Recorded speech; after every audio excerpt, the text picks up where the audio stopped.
the undisputed king of SUVs, the SUV king, the king of roads. वो गाड़ी जिसपे feature 5 lakh के है, प्राइस 50 लाख का है, जिसका नाम है टोयोटा फॉर्च्यूनर। और आज हम बात करेंगे इस गाड़ी की हिस्ट्री के बारे में कि कैसे ये गाड़ी एग्जिस्टेंस में आई, टोयोटा ने क्या सोच के इस गाड़ी को बनाया और इस गाड़ी की जो क्रिएशन है उसके पीछे एंडेवर का भी हाथ है, जिसके बारे में बात करेंगे। और उससे पहले सब्सक्राइब कर लेना अगर आप एक रियल एसयूवी लवर है और आपको डिफरेंस पता है एक एसयूवी में और एक क्रॉसओवर में। तो दोस्तों अगर आप इस गाड़ी की शुरुआत में जाए तो इस गाड़ी की शुरुआत हुई थी 338 बीसी में अलेक्जेंडर के टाइम में, और अलेक्जेंडर अपनी फॉर्च्यूनर में जाता था जब उसे किसी और टेरिटरी को कॉन्कर करना होता था। मतलब ऐसा कुछ नहीं है। इस गाड़ी की शुरुआत काफी नई है, जिसमें इस गाड़ी की शुरुआत होती है 1998 में, जिसमें जो टोयोटा का हाइलक्स ट्रक है वो तो बहुत सालों से बिक रहा है पूरी दुनिया में और काफी फेमस भी हो रहा है। और इसलिए टोयोटा को कोई ऐसी एसयूवी चाहिए थी जिसमें जो हाइलक्स है उसकी कैपेबिलिटीज हो, साथ ही में एक एसयूवी की प्रैक्टिकलिटी हो। तो इसलिए जैसे हर एक कार मेकर करता है, टोयोटा ने भी ये करा कि जो हाइलक्स है उसका प्लेटफॉर्म लेके उसमें चेंजेस करके सोचा कि एक नई एसयूवी को लॉन्च कर देते हैं एशियन मार्केट के लिए। और इसी वाले फॉर्मूला का यूज करके टोयोटा ने अपनी एक नई एसयूवी को लॉन्च किया था अमेरिका में 1990s में, जिसका नाम था 4Runner, जो कि उनके टाकोमा ट्रक पे बेस्ड थी और बहुत ही बढ़िया बिक रही थी वहां पे। तो इसलिए टोयोटा ने सोचा क्यों ना हाइलक्स को ले, उसमें चेंजेस करे,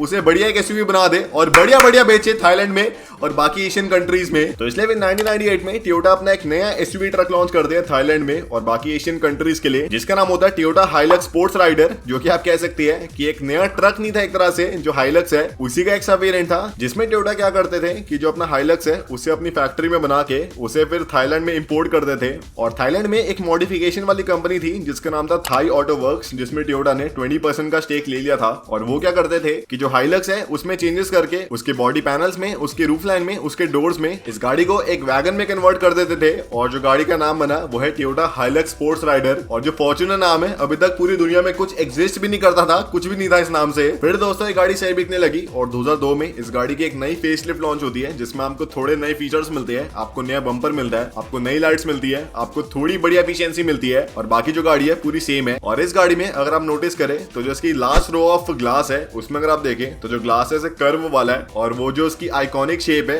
आज तक हर एक फॉर्च्यूनर की जनरेशन में आती आई है। और फिर दोस्तों टोयोटा को कुछ और चाहिए था, दिल मांगे मोर और दिल मांगे सब्सक्राइबर्स भी, तो जाके कर देना भाई अगर आप एक रियल फॉर्च्यूनर लवर हो या फिर एंडेवर लवर हो। और आपको एक फैक्ट बताता हूँ कि जो मैंने एंडेवर पे वीडियो बनाई थी उसमें मैंने सेम टी शर्ट पहनी थी जो कि इस वाली वीडियो में पहनी है, क्योंकि मैं जो सारी आइकॉनिक कार्स है उस पर जब वीडियो बनाता हूँ तो ये वाली शर्ट पहनता हूँ। तो ये ऑफिशियली हमारी आइकॉनिक शर्ट है, इससे मैं $69,000 में ऑप्शन करने वाला हूँ एज एन NFT। तो अगर आपको लेनी होगी बताना। तो फिर दोस्तों टोयोटा चाहते थे कि जो उनकी ये वाली एसयूवी है जिसका नाम है हाइलक्स स्पोर्ट्स राइडर वो एक पूरी इंटरनेशनल प्रोडक्ट बन जाए। और अभी तो सिर्फ जहाँ पे हाइलक्स बिकती है, फॉर एग्जांपल थाईलैंड या फिर मलेशिया, वहां पे ये वाली गाड़ी बिकती थी। और साथ ही में एक चीज और क्या हो गई थी कि इस टाइम के राउंड में जो फोर्ड है उन्होंने अपनी एवरेस्ट को लॉन्च कर दिया था एशियन मार्केट के लिए, जो कि फोर्ड की रेंजर पे बेस्ड थी और वो डिफरेंट कंट्रीज में काफी बढ़िया बिक रही थी। तो इसलिए टोयोटा ने सोचा क्यों ना हमारा जो हाइलक्स स्पोर्ट्स राइडर है उसे एक इंटरनेशनल प्रोडक्ट बना दे जो कि पूरी दुनिया में बिके। पर अब दोस्तों इसमें दो प्रॉब्लम थी, जिसमें पहली प्रॉब्लम ये थी कि जो नाम है हाइलक्स स्पोर्ट्स राइडर, थोड़ा ऐसे नीच नाम लग रहा है ना कि जो हाइलक्स है उसी का एक सब वेरिएंट है और एक डिफरेंट गाड़ी नहीं है। तो इसलिए जिन जिन कंट्रीज में जो हाइलक्स है बिकती नहीं है, तो इसलिए वहां पे इस वाली गाड़ी को मार्केट करना काफी मुश्किल होगा। साथ ही में दोस्तों ये गाड़ी उन्हीं वाली फैक्ट्रीज में मैन्युफैक्चर हो सकती है जहाँ पे हाइलक्स मैन्युफैक्चर होती है और ये अपने आप में एक सेपरेट गाड़ी है नहीं, तो इसलिए इसकी अलग से कोई मैन्युफैक्चरिंग थी नहीं। तो इसलिए दोस्तों इन सारी प्रॉब्लम्स को टैकल करने के लिए टोयोटा अपने एक नए प्लेटफॉर्म में काम करते हैं जिसका नाम है टोयोटा IMV या फिर Toyota innovative international multipurpose vehicle, जो कि एक बॉडी और लैडर फ्रेम वाला प्लेटफॉर्म होता है जो कि इस ब्रांड ने स्पेसिफिकली जो एशियन मार्केट है उसके लिए बनाया होता है, जिसपे ब्रांड 3 डिफरेंट सेगमेंट की गाड़ियों को बनाने वाला है, जो कि एक ट्रक है, एक एसयूवी है और एक मिनी वैन है। और जो ट्रक है आपको ऑब्वियसली पता है कौन सा, हाइलक्स है। जो एसयूवी आपको पता है क्या है, लेकिन जो एमपीवी आपको पता नहीं कौन सी है और वो भी राज करी है अपने सेगमेंट में। तो इस वाले प्लेटफॉर्म में दोस्तों टोयोटा अपनी पहली गाड़ी लॉन्च करते हैं जिसका नाम है टोयोटा हाइलक्स, जिसकी नई जनरेशन लॉन्च होती है अगस्त 2004 में। इसमें आपको एकदम नई लुक्स मिलती है जो कि काफी कुछ कार लाइक होती है, आपको कर्व्ड बॉडी डिजाइन मिलता है, आपको बड़ी बड़ी लाइट्स मिलती है। और फिर दोस्तों ऑफिशियली इसके कुछ महीने बाद दिसंबर 2004 में टोयोटा अनवील करती है अपनी एक नई एसयूवी जो कि उनके IMV वाले प्लेटफॉर्म में बेस्ड होती है,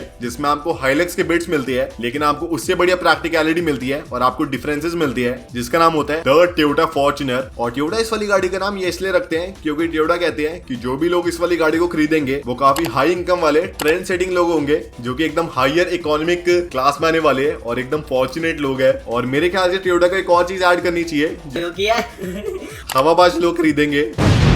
मतलब मजाक था भाई, मजाक था। तो ये जो गाड़ी है दोस्तों, इसमें हमको बढ़िया लुक्स मिलती है। आपको हाइलक्स वाली सामने से लाइट्स मिलती है, आपको सामने से लुक्स मिलती है, साइड में आपको बड़े बड़े व्हील्स मिलते हैं और जिसकी थर्ड रो ऑफ ग्लास है उसमें आपको वैसी वाली स्टाइलिंग मिलती है जैसे हाइलक्स स्पोर्ट्स राइडर में आती है। और ये जो गाड़ी है टोयोटा ने बनाई होती है जो सेगमेंट RAV4 से ऊपर आता है उसके लिए और जो लैंड क्रूजर से नीचे आता है उसके लिए। और अब तो भाई थोड़ा उल्टा ही हो रहा है क्योंकि जो गाड़ी है वो लैंड क्रूजर वाले सेगमेंट में जाते जा रही है। और ये जो गाड़ी है फिर मलेशियन मार्केट में लॉन्च होती है थाईलैंड के बाद 2005 में। और जब ये गाड़ी मलेशिया में लॉन्च होती है तो उस टाइम में जो ये वाला सेगमेंट है मलेशिया में, उसमें जो सेगमेंट लीडर है उसका नाम था सैंगयोंग रेक्सटन। तो देख रहे हो भाई जो सर्कल है कैसे मीट कर रहा है। और जो सैंगयोंग रेक्सटन है इस वाले सेगमेंट की मलेशिया में एकदम ऐसे आइकॉनिक कार थी। और उस टाइम में जो रेक्सटन है उसका प्राइस मलेशिया में अराउंड 17-18 लाख के आसपास का था, जो कि काफी महंगा था उस टाइम अगर आप देखें, आज से 20 साल पहले। लेकिन टोयोटा लॉन्च करते हैं अपनी फॉर्च्यूनर को मलेशिया में 19 लाख रुपए बेस मॉडल के प्राइस में। और जो लोग है वो ये भी कहते हैं कि जो रेक्सटन है इतनी बढ़िया गाड़ी है, उसमें आपको इतनी बढ़िया लग्जरी मिलती है, आपको मर्सिडीज का इंजन मिलता है, वो अराउंड अगर 18 लाख की है।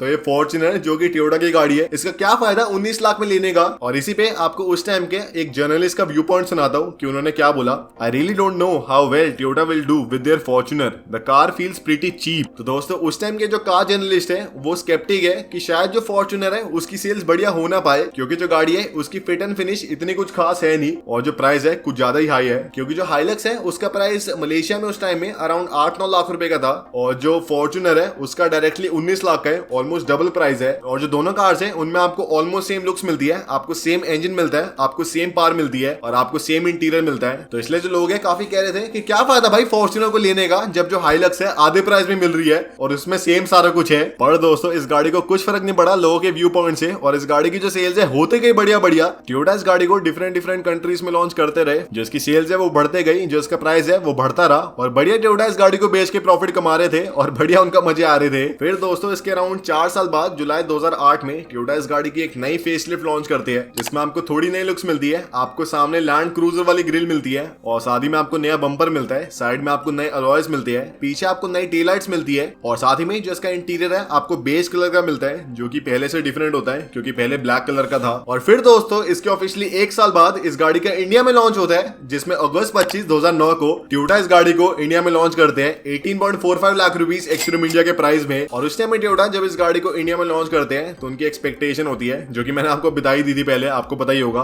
कि जो ये वाला DSUV वाला सेगमेंट है जिसमें मित्सुबिशी की पजेरो आती है या फिर एंडेवर आती है, तो ये वाला जो सेगमेंट है इसकी एनुअल सेल्स अराउंड 12,000 यूनिट्स की थी इंडिया में। तो इसमें टोयोटा अराउंड 50% का जो मार्केट शेयर है वो अचीव कर लेंगे 1 साल के अंदर और जो पहला साल है उसमें अराउंड 5,000 गाड़ियों को बेच देंगे। और टोयोटा ने इस गाड़ी की जो प्रोडक्शन कैपेसिटी है इंडिया के लिए अराउंड 550 यूनिट्स की रखी थी 1 महीने की। लेकिन दोस्तों जब इस गाड़ी का लॉन्च होता है लोग पागल हो जाते हैं। जो पजेरो है, जो ग्रैंड विटारा है, जो CR-V है, जो एंडेवर है, उनके जो सेल्स है 40 से लेके 85% के बीच में रिड्यूस हो जाती है इस गाड़ी के लॉन्च के बाद। और इस गाड़ी के 1 महीने के अंदर इसकी 7,000 बुकिंग हो जाती है। मतलब जितनी टोयोटा की 1 साल से ऊपर की प्रोडक्शन कैपेसिटी है इसकी 1 महीने में उतनी बुकिंग हो जाती है और जो गाड़ी है एकदम अल्टीमेट सक्सेस होता है इंडिया में। फिर दोस्तों आने वाले सालों में इस गाड़ी का प्राइस बढ़ते रहता है और इसमें मैंने बढ़िया वीडियो अपलोड करी है अरिस्टो कार पे, जिसमें मैंने आपको बताया कि इस गाड़ी का कितनी बारी प्राइस इंक्रीज हुआ है और ये गाड़ी कब 1 करोड़ की होने वाली है। तो उसका लिंक डिस्क्रिप्शन में होगा, जाके चेकआउट करना, काफी सही वीडियो थी। और फिर दोस्तों जुलाई 2011 में टोयोटा इस गाड़ी की फर्स्ट जनरेशन की सेकंड फेसलिफ्ट लॉन्च करते हैं, जिसमें आपको सामने एक और नई ग्रिल मिलती है जो कि लैंड क्रूजर से और ज्यादा इंस्पायर्ड होती है। आपको नई लाइट्स मिलती है जो कि लैंड क्रूजर से और ज्यादा इंस्पायर्ड होती है। और जो एवली फेसलिफ्ट है इसका इंडिया में लॉन्च होता है 2012 के जुलाई में। फिर दोस्तों ऑफिशियली इस गाड़ी की जो सेकंड जनरेशन है उसका अनवील होता है ऑस्ट्रेलिया में 16 जुलाई 2015 में, जिसमें आपको एकदम नई लुक्स मिलती है।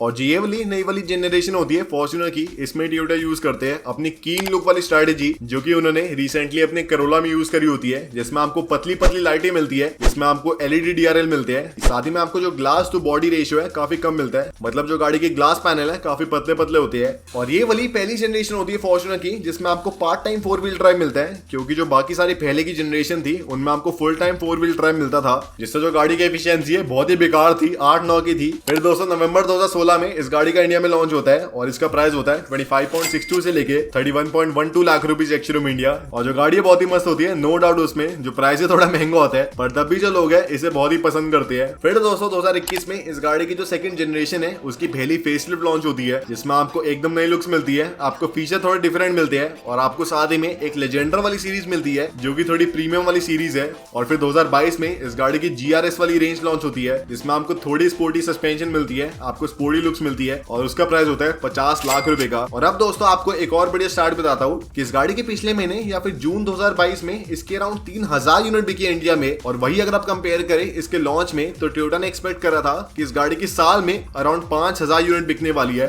तो जितनी उस टाइम ऑलमोस्ट साल में यूनिट बिकने की एक्सपेक्टेशन थी, अब इस गाड़ी की 45 दिन में उतनी यूनिट्स बिक रही है। तो सच्ची में ये गाड़ी काफी है भाई डोमिनेटिंग, और कह सकते हैं ऐसे द अल्टीमेट एसयूवी, क्योंकि भले इसमें हम कहते रहे फीचर नहीं है, भले इसमें उतनी बढ़िया प्रैक्टिकलिटी नहीं है, पर तब भी अगर लोग खरीद रहे हैं कुछ तो है इस गाड़ी में जो कि लोगों को अट्रैक्ट कर रहा है और इस गाड़ी को अल्टीमेट बना रहा है। और स्पेशली 50-60 लाख के प्राइस में जब आपको बढ़िया वाले ब्रांड्स के, फॉर एग्जांपल BMW या फिर मर्सिडीज या फिर ऑडी, उनके आपको बढ़िया बढ़िया ऑल्टरनेटिव्स मिलती है, तब भी ये गाड़ी बढ़िया परफॉर्म कर रही है इंडिया में और बढ़िया बिक रही है। और दोस्तों आप बताना कि आपको क्या फॉर्च्यूनर पसंद है या फिर नहीं है। मुझे, मैं सच्ची बता रहा हूँ, बहुत ही पसंद है गाड़ी, बहुत ही ज्यादा पसंद है। बस जो प्राइस है थोड़ा मुझे कम पसंद है, बाकी सब कुछ पसंद है। और क्या आपको लगता है कि अगर जो नई वाली एंडेवर है वो इंडिया में लॉन्च होती है तो क्या इस गाड़ी की जो सेल्स है वो कम होने वाली है, और जो एंडेवर है वो क्या डोमिनेट कर सकती है इस वाले सेगमेंट को। और यही था आज की वीडियो में। अगर आपको पसंद है फॉर्च्यूनर की स्टोरी तो लाइक शेयर सब्सक्राइब कर देना। इस वाली वीडियो में चाहिए अराउंड 30,000 लाइक्स, और अगर जो 30,000 लाइक्स है कंप्लीट होते हैं तो हम अगली वीडियो बनाने वाले इनोवा पे। और थैंक यू।